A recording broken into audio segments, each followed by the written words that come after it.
മതവുമായി ബന്ധപ്പെട്ട കാര്യങ്ങൾ വരുമ്പോൾ നമ്മുടെ മുഖ്യമന്ത്രിയും പ്രധാനമന്ത്രിയുടെ ഒക്കെ കൈ കിടന്ന് ഇങ്ങനെ പറയ്ക്കുന്ന കണ്ടിട്ടുണ്ടോ? കൈ മാത്രമല്ല, എന്താ കാര്യം?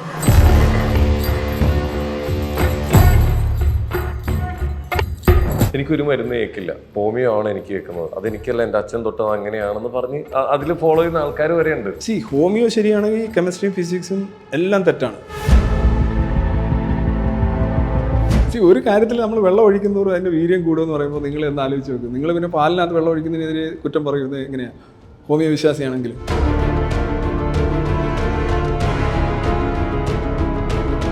ഒന്ന്, നിങ്ങൾക്ക് തൊട്ടടുത്തിരിക്കുന്ന ഒരാൾ നിങ്ങളിൽപ്പെട്ടവനല്ല, അല്ലെങ്കിൽ നിങ്ങളിൽ നിന്ന് വ്യത്യസ്തനാണെന്ന് വേറെ കാരണങ്ങളൊന്നും ഇല്ലാതെ തോന്നാൻ നിങ്ങളെ പ്രേരിപ്പിക്കുന്ന ഒന്നാണ് മതവും ജാതിയും. അതൊരു നല്ല അവസ്ഥയല്ല.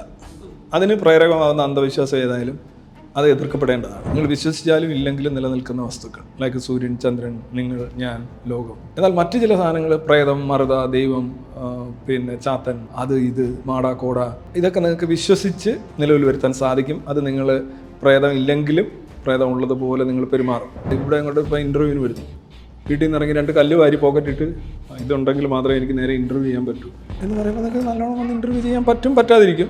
അങ്ങോട്ട് പോകുമ്പോൾ കല്ലെടുത്താൽ കളഞ്ഞാൽ മതി. ഈ കല്ലെടുത്ത് ഇടാതെയും നിങ്ങൾക്ക് ഇവിടെ ഒന്ന് മര്യാദയ്ക്ക് പണി ചെയ്തിട്ട് പോകാൻ പറ്റും. ഈ കല്ലാണ് ഈ സാധനം. ഇപ്പോൾ ഒരു പെൺകുട്ടിയെ ഒരു മുട്ടാളൻ റേപ്പ് ചെയ്യുന്നു, അവിടെ നിങ്ങൾ നിൽക്കുകയാണെങ്കിൽ പറയും അത് പാടില്ല. പക്ഷേ ദൈവം എന്ത് ചെയ്യും?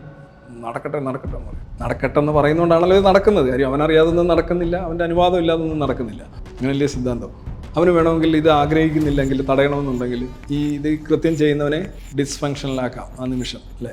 അല്ല, എന്തിനേറെ പറയുന്നത് ഒരു എത്തീസ്റ്റ് ആണെന്ന് പറയുന്ന ഒരാൾ ദൈവത്തിന് ഇഷ്ടമല്ലാതെ ജീവിക്കുന്നതെന്നാണല്ലോ എൻ്റെ അർത്ഥം. ലോകത്ത് ഒരു എത്തീസ്റ്റ് എന്നെങ്കിലും ഉണ്ടാവുമോ ഈ പറയുന്ന സംഗതി ആക്റ്റീവ് ആണെങ്കിൽ?